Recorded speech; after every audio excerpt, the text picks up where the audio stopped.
ॐ नमोऽर्यन्ताणं नमो सिद्धाणं नमो आर्याणं नमो वज्रायाणं नमो लोहे सव्वसाहुणम्। मङ्गलं भगवान् वीरो मङ्गलं गौतमो गणी मङ्गलं कुन्दकुन्दार्यो जैनधर्मोऽस्तु मङ्गलम्। ओंकारबिन्दुसंयुक्तं नित्यं जायन्ति योगिनः कामदं मोक्षदं चैव ओंकाराय नमो नमः। अहोपकारजिनवर्णो कुन्दनो ध्वनिदिव्यनो चीन कुन्दध्वनियाप्या अहो आ गुरुकाननो। तुझ ज्ञान ध्यान नो रंग अमया दर्श रहो ओ शिव पद तक तुझ संग माता हाथ ग्रह।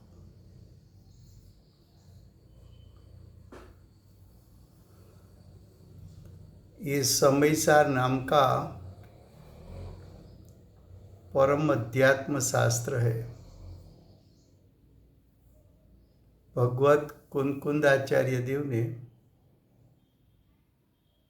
मांगलिक करके समयसार को कहने की प्रतिज्ञा की है। समयसार यानी आत्मा का त्रिकाल परिपूर्ण शुद्ध स्वभाव, जिस पर दृष्टि पड़ने से जीव को सम्यक दर्शन की प्राप्ति होती है। ऐसा आत्मा का परिपूर्ण शुद्ध स्वभाव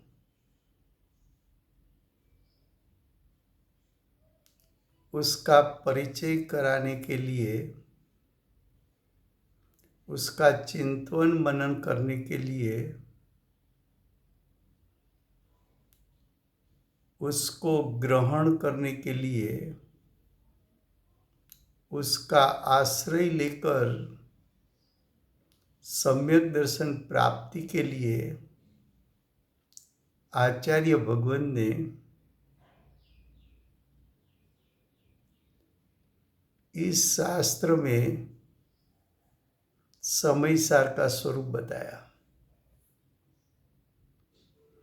उसमें जीव अजीव अधिकार चलता है। जीव भी पदार्थ है, अजीव भी पदार्थ है। जीव और अजीव दोनों के स्वभाव भिन्न भिन्न हैं। दोनों पृथक पृथक द्रव्य है, लेकिन अज्ञानी ने अज्ञान दशा में मिथ्यात्व की भूमिका में खड़ा रहकर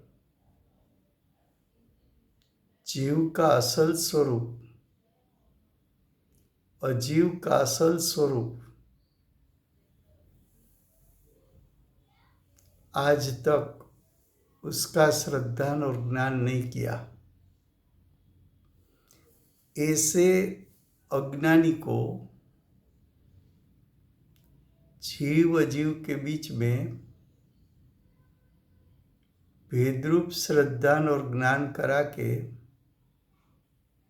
आचार्य भगवान मोक्ष मार्ग प्रकट कराना चाहते हैं।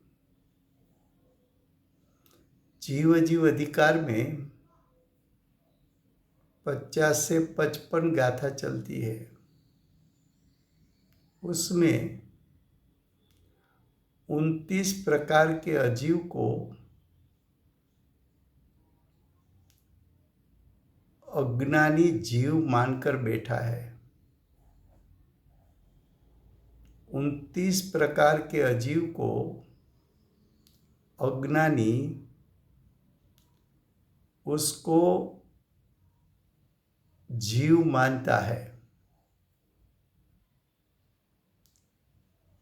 29 प्रकार के अजीव होने पर भी वो जीव है ऐसा जानना वो मिथ्या ज्ञान है। तो आचार्य भगवान 29 प्रकार के अजीव का यथार्थ स्वरूप दिखाकर वो 29 प्रकार के अजीव वो जीव का स्वरूप नहीं है, जीव का स्वभाव नहीं है, जीव नहीं है, ये बात को सिद्ध करके अजीव का लक्ष्य छुड़ा के जीव के स्वभाव का लक्ष्य करा के सम्यक दर्शन की प्राप्ति कराना चाहते हैं। तो 50-55 गाथा की 12वां नंबर का बोल चलता है। उसमें मिथ्यात्व, अविरति, कसाई और योग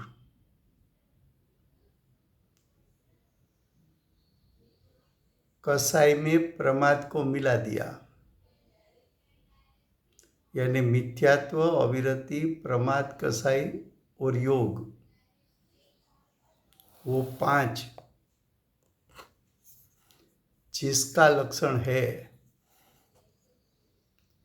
यानी भाव आश्रव का लक्षण है। किसका लक्षण है? भाव आश्रव का लक्षण है। वो भाव आश्रव का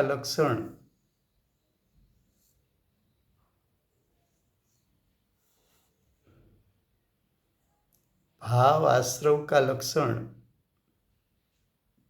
भाव मिथ्यात्व,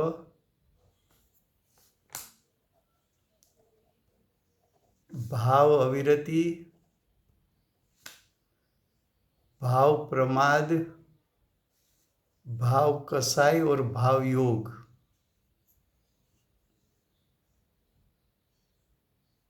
फिर से 7 तत्व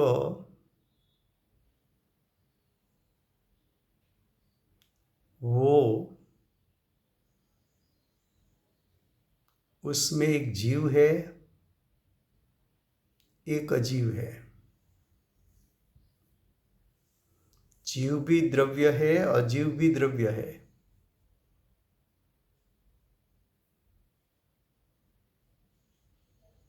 जीव के 7 परिणाम, भाव पुण्य, भाव पाप, वो आश्रव के भेद है, पुण्य पाप। तो भाव पुण्य आश्रव, भाव पाप आश्रव यानी भाव आश्रव वो जीव का परिणाम, भाव बंध जीव का परिणाम, भाव संवर जीव का परिणाम, भाव निजरा जीव का परिणाम, भाव मोक्ष जीव का परिणाम। उसी प्रकार अजीव यानी पुद्गल वो भी द्रव्य है।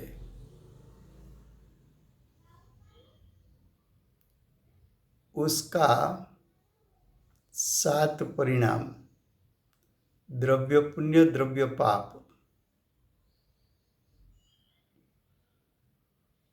वो आश्रव के भेद है, द्रव्य आश्रव के भेद है। उसको इस भाषा में बोला जाता है द्रव्य पुण्य आश्रव, द्रव्य पाप आश्रव।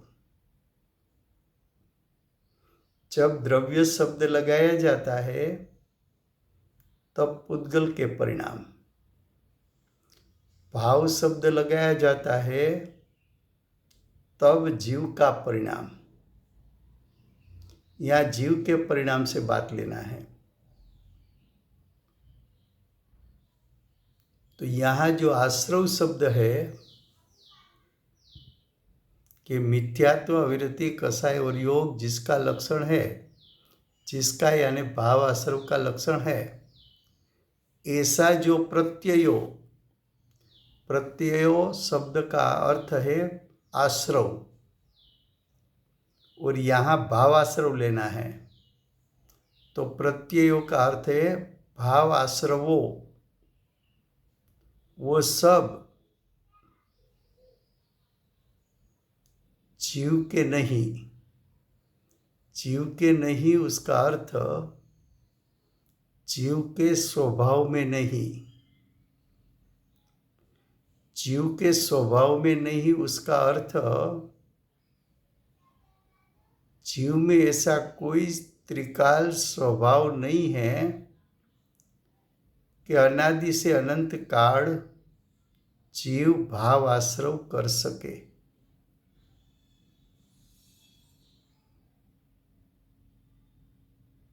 तो भाव आश्रव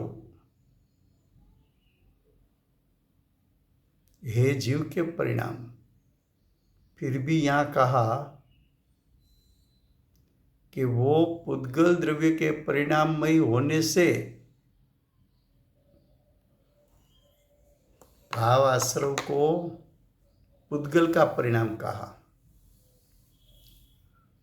भावाश्रव को पुद्गल का परिणाम क्यों कहा?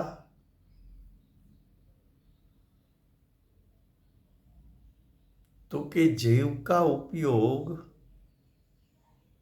द्रव्य आश्रव के उदय में जुड़ता है, तब भाव आश्रव उत्पन्न होता है। अगर जीव का उपयोग जीव के परिपूर्ण शुद्ध स्वभाव, उसको अनुसरण करके उत्पन्न होता है, तब भाव आश्रव का निरोध हो जाता है, यानी भाव आश्रव रुक जाता है। और भाव आश्रव रुक जाता है तब भाव संवर, यानी आत्मा के अनुभूति स्वरूप प्रथम भाव संवर, यानी आत्मा की शुद्धि का अंश प्रकट हो जाता है।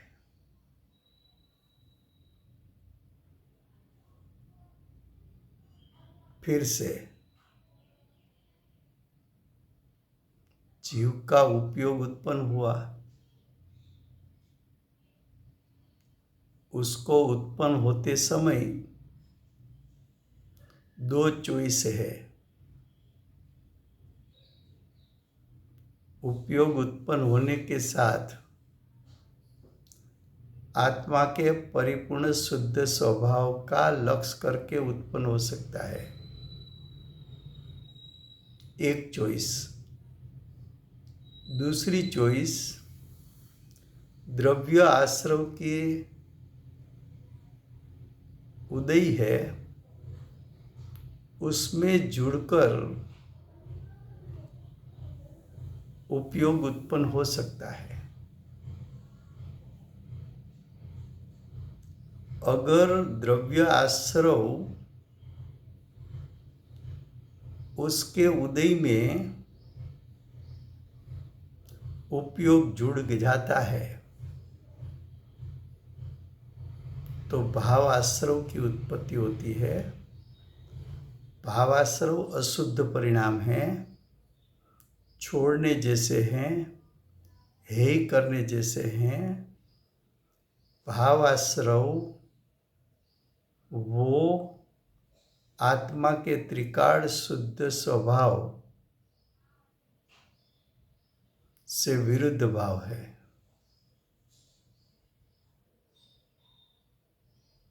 तो आत्मा का शुद्ध स्वभाव उसको अनुसरण करके उत्पन्न नहीं हुआ भावाश्रव, इसलिए वो परिणाम को पुद्गल के परिणाम कहा। तो क्या पुद्गल का क्यों कहा? तो कि द्रव्याश्रव वो तो पुद्गल है, और द्रव्याश्रव को अनुसरण करके जीव का उपयोग परिणमित हुआ, इसलिए भावाश्रव को पुद्गल का परिणाम कहा, पुद्गल द्रव्य के परिणाम मय कहा। अगर उपयोग उत्पन्न होने के साथ द्रव्य आश्रव का लक्ष्य छोड़ दिया और आत्मा के परिपूर्ण शुद्ध स्वभाव का लक्ष्य किया, तब भावाश्रव उत्पन्न नहीं हो सकता। तब भावाश्रव रुक गया, भावाश्रव का निरोध हो गया, भावाश्रव अटक गए, और भावाश्रव के स्थान पर भाव संवर यानी आत्मा की प्रथम शुद्धि का अंश प्रकट हुआ। वो शुद्धि का अंश आत्म स्वभाव में से प्रकट हुआ। आत्म स्वभाव को अनुसरण करके उत्पन्न हुआ, और जब संवर तत्व उत्पन्न हुआ तो आत्मा के सर्व क्षेत्र में अतीन्द्रिय ज्ञान और सुख, स्वपर प्रकाशक ज्ञान प्रकट हुआ, आत्म स्वभाव की प्रतीति उत्पन्न हुई, अतीन्द्रिय ज्ञान का वेदन हुआ, अतीन्द्रिय सुख का वेदन हुआ। ये परिणाम जीव का है, उसको जीव कहा। भावाश्रव को अजीव कहा, पुद्गल द्रव्य के परिणाम मय कहा।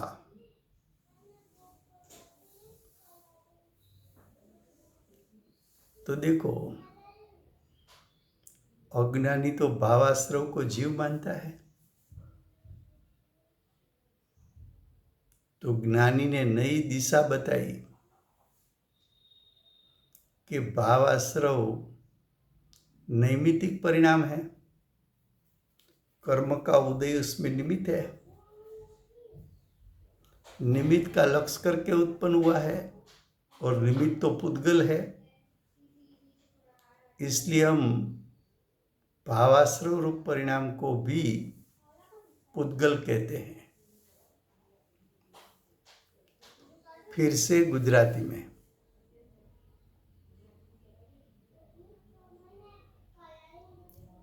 जीव अजीव अधिकार चाले छे।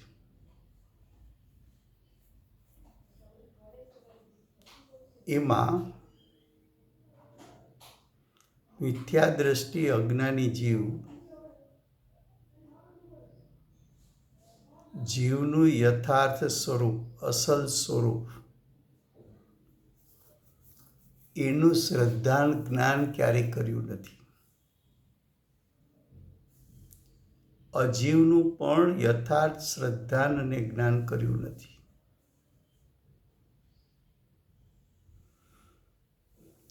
આચાર્ય ભગવાન જીવનું यथार्थ श्रद्धा ने ज्ञान एटले जीवना त्रिकाल परिपूर्ण शुद्ध स्वभाव एनु यथार्थ श्रद्धा ने ज्ञान करावा मांगे छे। अने अजीवनो पण યથાર્થ શ્રદ્ધા અને જ્ઞાન કરાવવા માગે છે. બંને વચ્ચે જીવ બંને વચ્ચે યથાર્થ શ્રદ્ધા અને જ્ઞાન થતાં મોક્ષ માર્ગની પ્રગટતા થાય છે. મોક્ષ માર્ગની પ્રગટતા થાય છે. હવે અનાદિકાળથી અજ્ઞાની જીવ 29 પ્રકારે જે અજીવનું સ્વરૂપ છે એને જીવનું સ્વરૂપ માની બેઠો છે.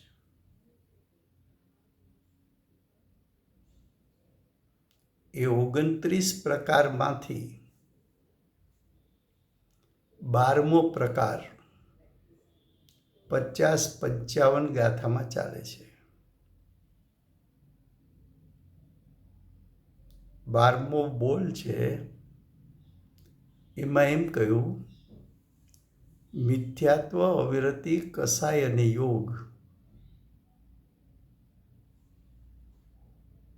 જેમના એટલે ભાવ આશ્રવના લક્ષણ છે. આશ્રવના લક્ષણ શાસ્ત્રોમાં કોઈ જગ્યાએ 4 કહ્યા, કોઈ જગ્યાએ 5 કહ્યા. અહીંયા 4 કહ્યા.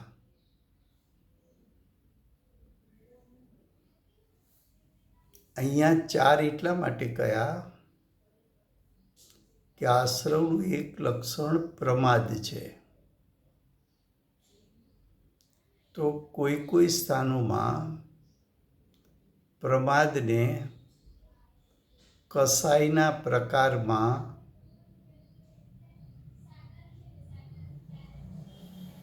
ગણવામાં આવ્યો છે. એટલે કે કસાય શબ્દમાં પ્રમાદ સમાઈ જાય છે. તો ખરેખર ભાવ આશ્રવના 5 લક્ષણ, ભાવ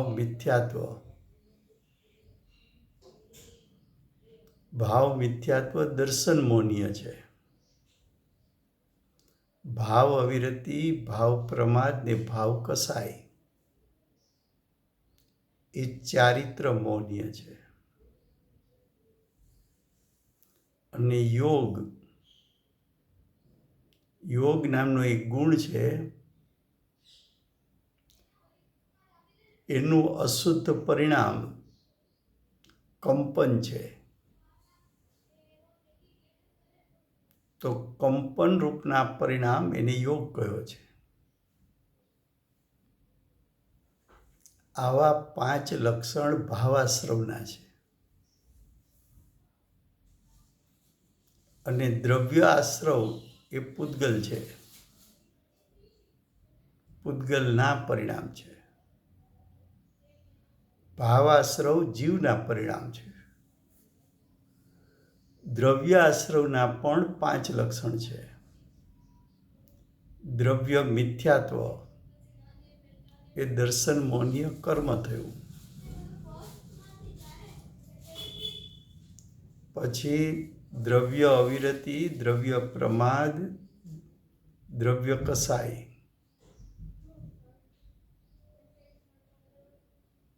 એ ચારિત્ર મૌન્ય કર્મ છે. અને યોગ મન વચન કાયા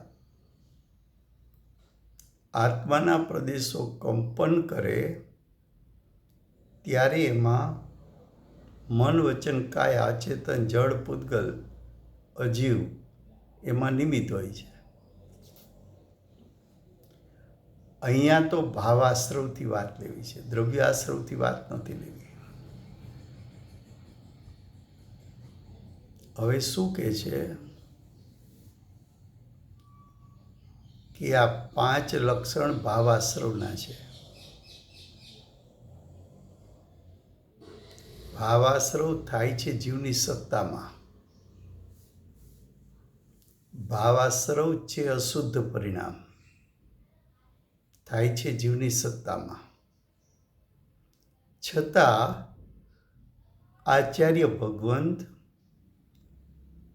એ ભાવાશ્રવ જીવના પરિણામ હોવા છતાં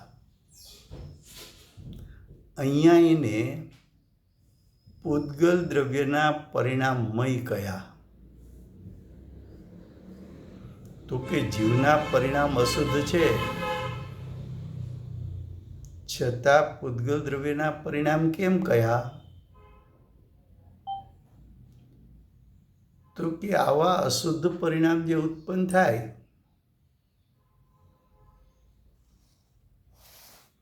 આવા જે અશુદ્ધ પરિણામ ઉત્પન્ન થાય ત્યારે એમાં નિમિત્ત કોણ છે એનું એક તો જ્ઞાન કરાવવું છે. તો કે એમાં નિમિત્તો દ્રવ્ય કર્મનો ઉદય છે.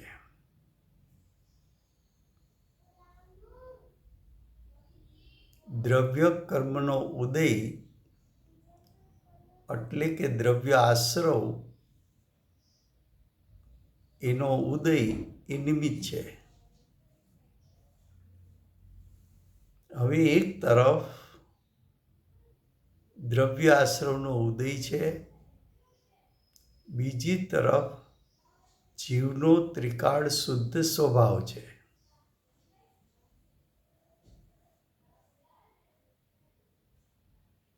હવે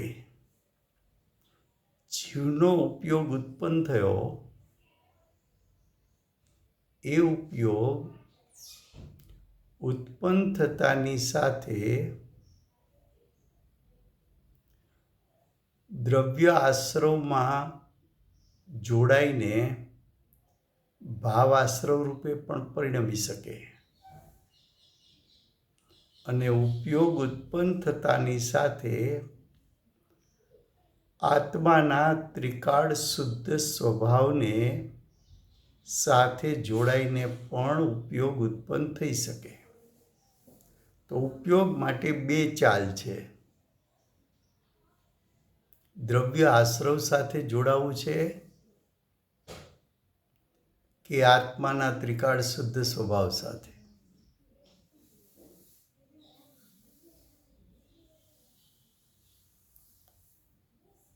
હવે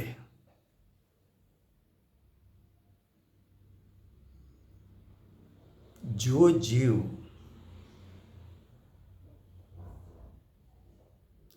દ્રવ્ય આશ્રવના ઉદયમાં જોડાય, એટલે કે દ્રવ્ય કર્મના ઉદયમાં જોડાય, એટલે કે દ્રવ્ય કર્મને નિમિત્ત બનાવીને પરિણમે, તો જીવની સત્તામાં જે નૈમિત્તિક પરિણામ ઉત્પન્ન થયું એ ભાવાશ્રવ છે.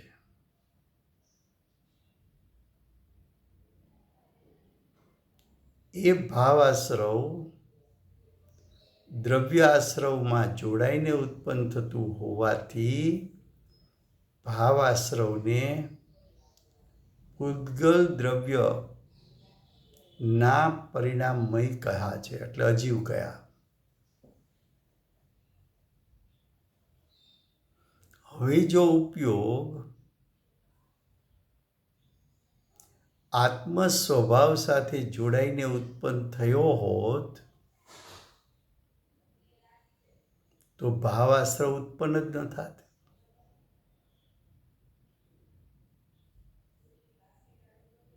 એટલે એમ કહ્યું કે આત્માની અનુભૂતિ, આત્માની જે અનુભૂતિ છે એ અનુભૂતિ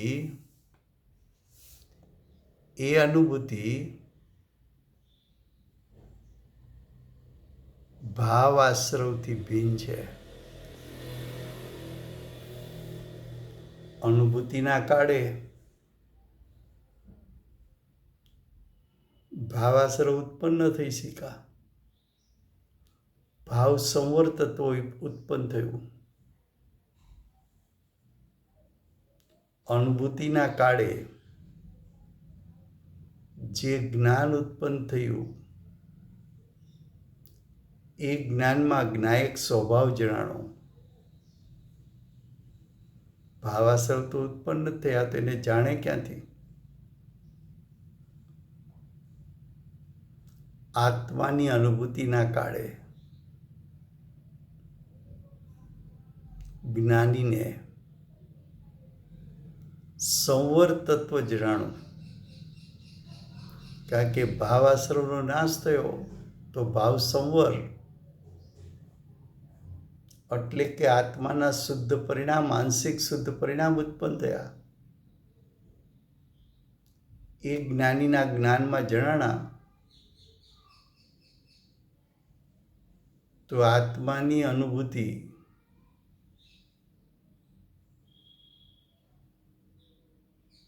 એ અનુભૂતિથી ભાવાશ્રય અજીવ એ ભિન્ન છે. તો જ્ઞાયક સ્વભાવથી, આત્માના શુદ્ધ સ્વભાવથી અને શુદ્ધ પરિણામથી ભાવાશ્રય પણ ભિન્ન છે, દ્રવ્યાશ્રય પણ ભિન્ન છે.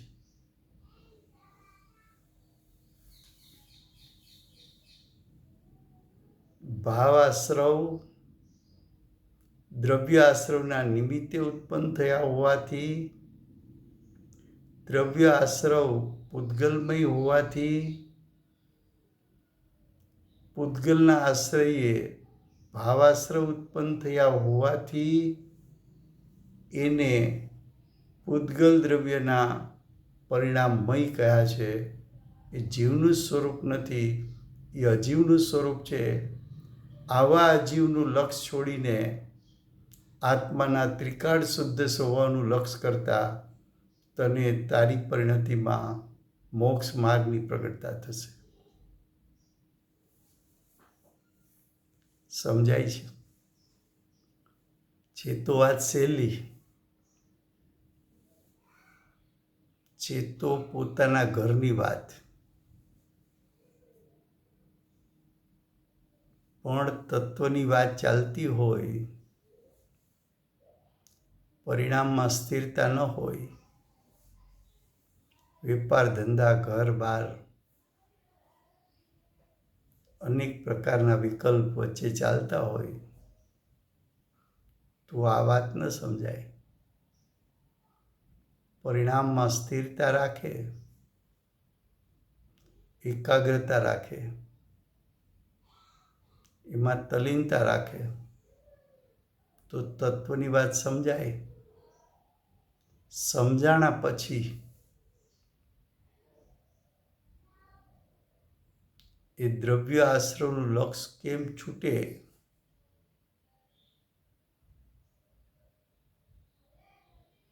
અને જ્ઞાયક સ્વભાવનું લક્ષ કેમ થાય?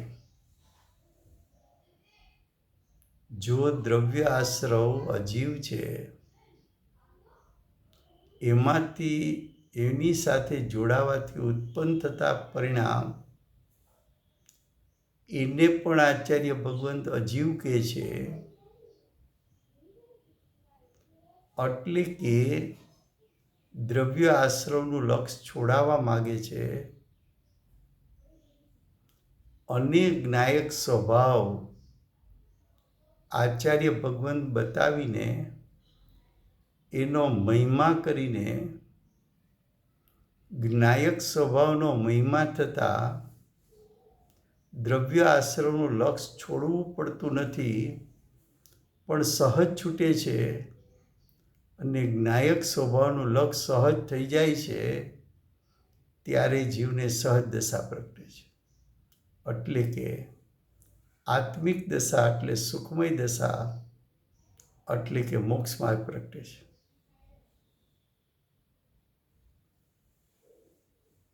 હવે નેક્સ્ટ બોલ.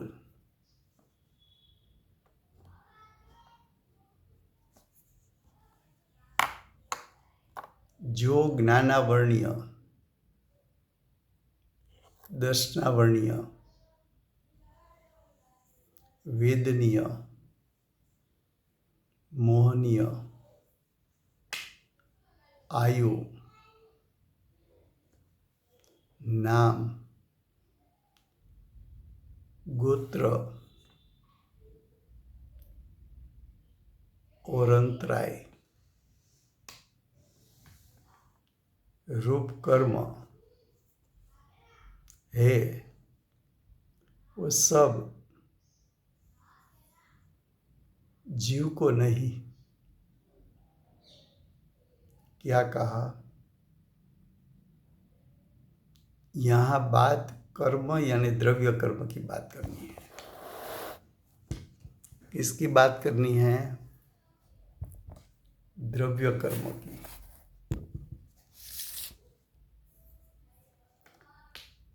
तो सबसे पहले ये मालूम पड़ना चाहिए कि यहाँ कर्म का अर्थ है द्रव्य कर्म।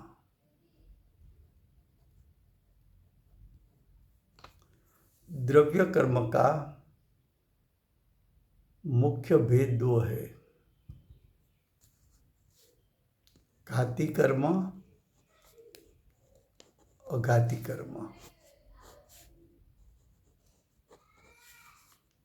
और घाती कर्म 4 है, ज्ञानावर्णी, दर्शनावर्णी, मोहनीय और अंतराय। 4 घाती कर्म है। 4 अघाती कर्म है, वेदनीय, आयु, नाम और गोत्र।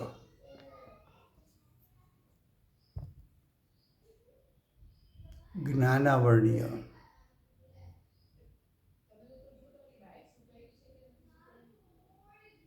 दर्शनावर्णीय। तो ज्ञानावर्णीय का 5 प्रकार है।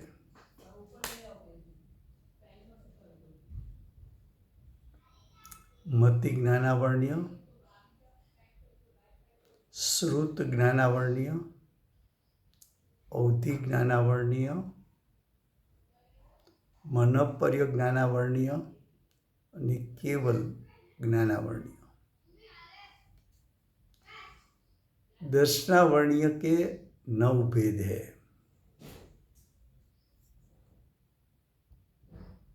चक्षु दर्शन, अचक्षु दर्शन, अवधि दर्शन और केवल दर्शन।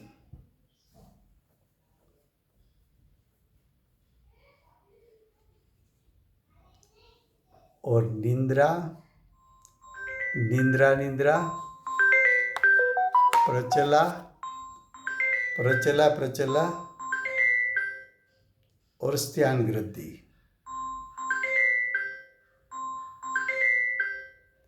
ऐसे उसके 9 भेद है।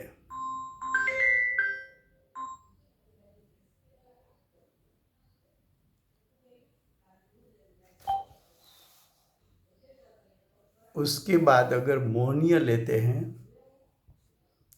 तो दर्शन मोहनीय। केवल बोलिए ना, आपकी आवाज नहीं आई था। हाँ, वो कट हो गई, किसी का फोन आ रहा था ना। फिर से दर्शनावर्णीय में 9 भेद है। चक्षु दर्शनावर्णी, अचक्षु दर्शनावर्णी, अवधि दर्शनावर्णी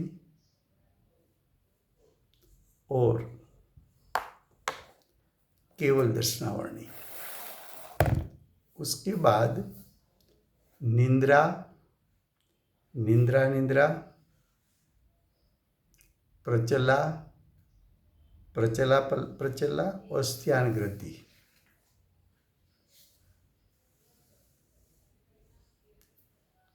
उसके बाद घाती कर्म की बात करें तो मोहनीय। मोहनीय के 28 भेद है। उसमें दर्शन मोहनीय के 3 और चारित्र मोहनीय के 25।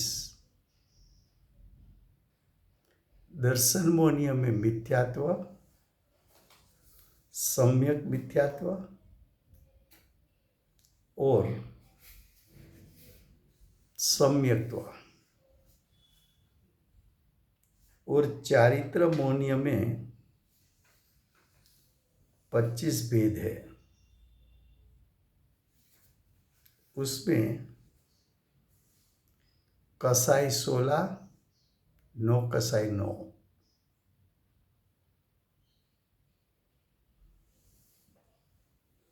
उसके बाद अंतराय।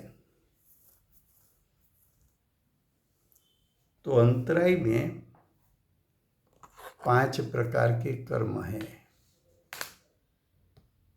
दान अंतराय, लाभ अंतराय,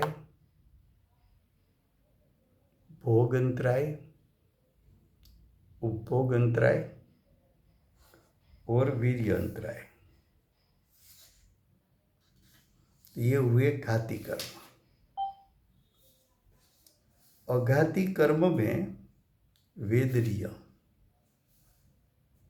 तो वेदनीय के 2 प्रकार है। वेदनीय के 2 प्रकार है, साता वेदनीय, असाता वेदनीय। उसके बाद आयु। आयु के 4 प्रकार है। 4 प्रकार में तिर्यंच आयु, नरक आयु, मनुष्य आयु और देव आयु। गोत्र कर्म में 2 प्रकार है, उच्च गोत्र और नीच गोत्र।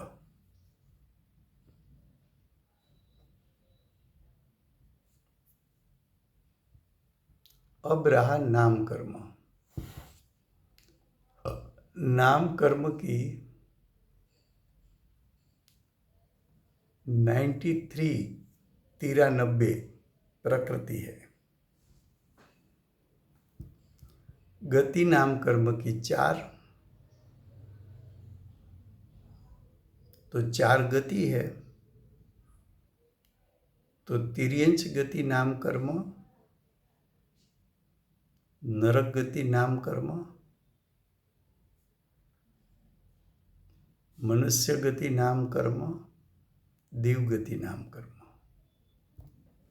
जिस गति में जाता है वहां उसको जाति मिलती है। तो जाति का 5 प्रकार है, 1 इंद्रिय, 2 इंद्रिय, 3 इंद्रिय, चतुर्इंद्रिय और पंचेंद्रिय। तो गति में गया वहां जाति मिली, वहां शरीर मिलता है। तो शरीर 5 प्रकार के होते हैं, औदारिक, वैक्रिक, आहारक, तेजस और कार्मण।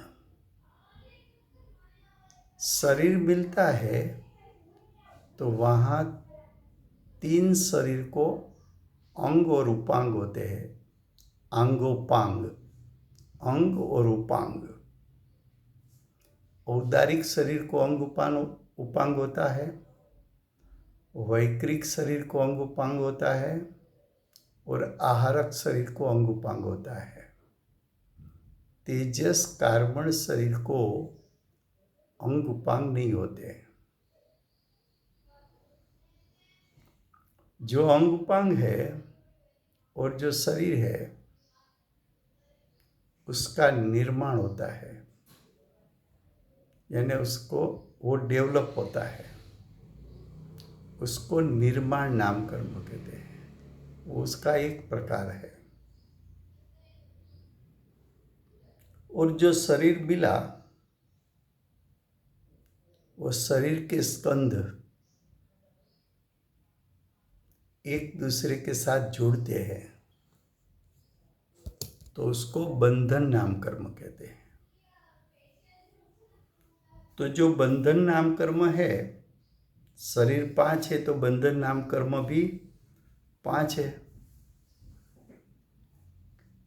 औदारिक बंधन, वैक्रिक बंधन, आहारक बंधन, तेजस बंधन और कार्मण बंधन।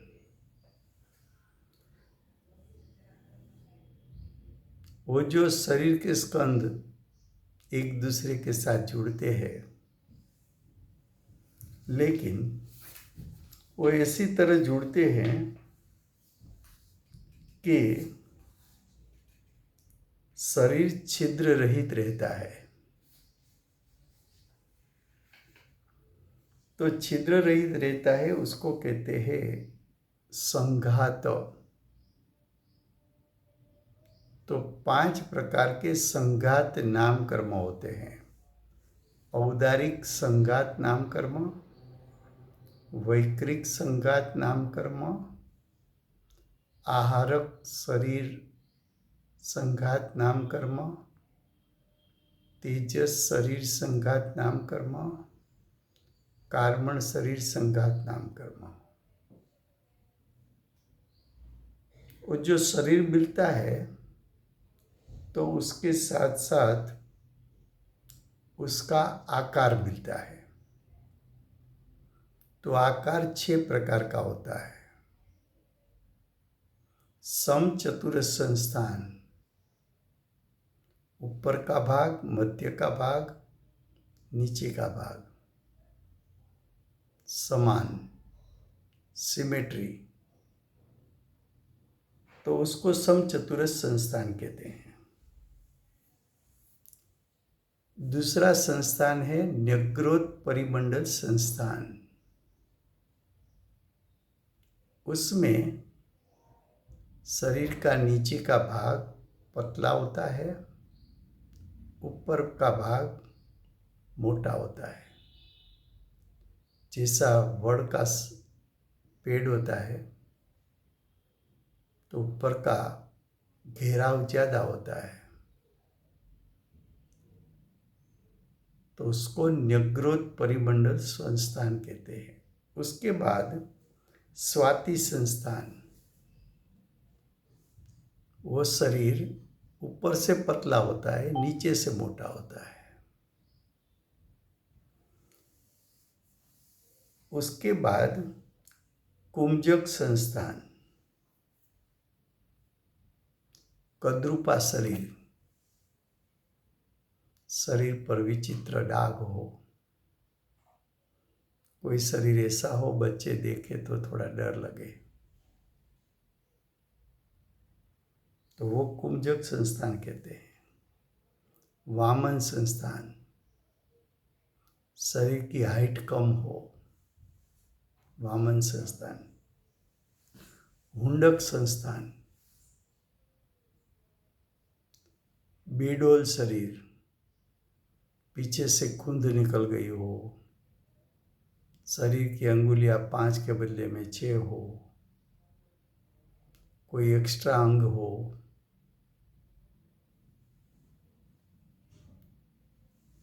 पाँव या तो हाथ,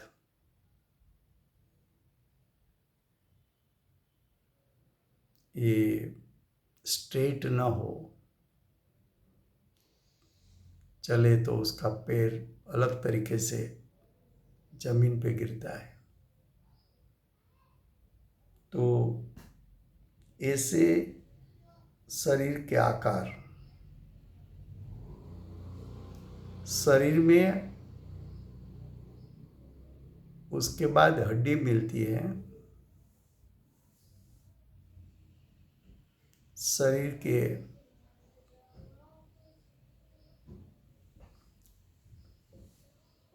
जो शरीर की हड्डियां हैं, पसली है, उसको जोड़ने के स्क्रू है, उसमें 6 प्रकार है। वज्र ऋषभ नाराज सहनन, तो हड्डी पसड़ी और स्क्रू वज्र जैसे। पत्थर पे एक हाथ लगाए तो पत्थर का टुकड़ा टुकड़ा हो जाता है, लेकिन हाथ को कुछ नहीं होता। ऐसा वज्र जैसा शरीर। वज्र नाराज सहनन, उसके बाद नाराज सहनन, अर्ध नाराज सहन और किलिक सहनन। तो शरीर की हड्डी पसड़ी और स्क्रू, और किसी शरीर ऐसा भी होता है जिसमें हड्डी ना हो, जो बहुत प्रकार के तिर्यंच है।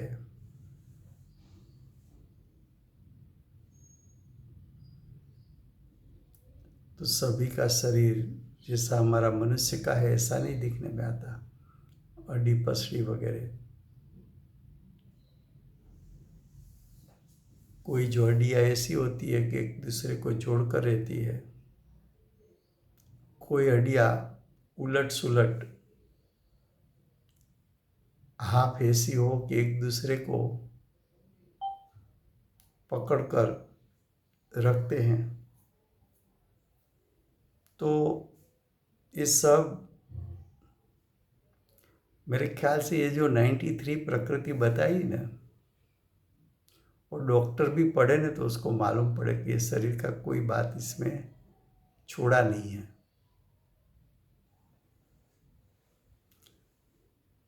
उसके बाद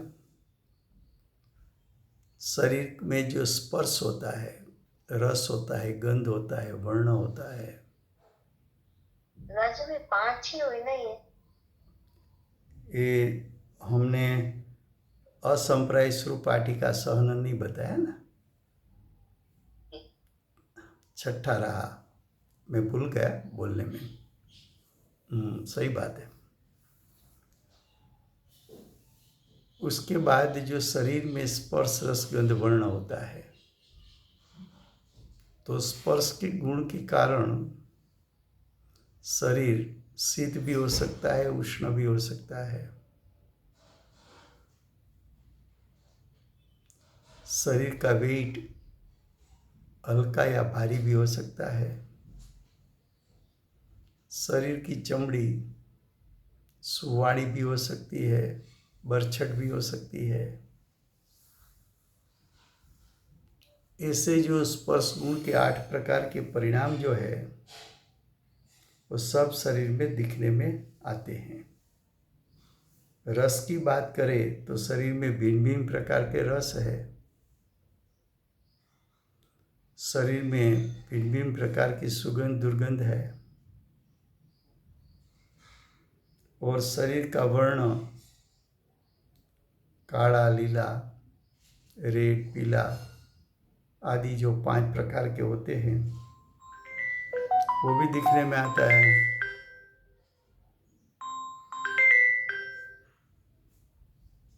तो देखो भिन्न भिन्न प्रकार के शरीर के रंग होते हैं। तो 93 में से 60 प्रकृति की बात हुई। अब आगे अनुपूर्वी नाम का कर्म होता है 4 प्रकार का। तिर्यंच अनुपूर्वी कर्म, नरक अनुपूर्वी कर्म, मनुष्य अनुपूर्वी कर्म और देव अनुपूर्वी कर्म। अनुपूर्वी कर्म का अर्थ क्या होता है कि जीव जब एक शरीर को छोड़ेगा, समझ लो कि हम मनुष्य है, मनुष्य का देह हमने छोड़ा, और समझ लो हम यहाँ से देव गति में जाने वाले हैं। तो मनुष्य का देह छोड़ दिया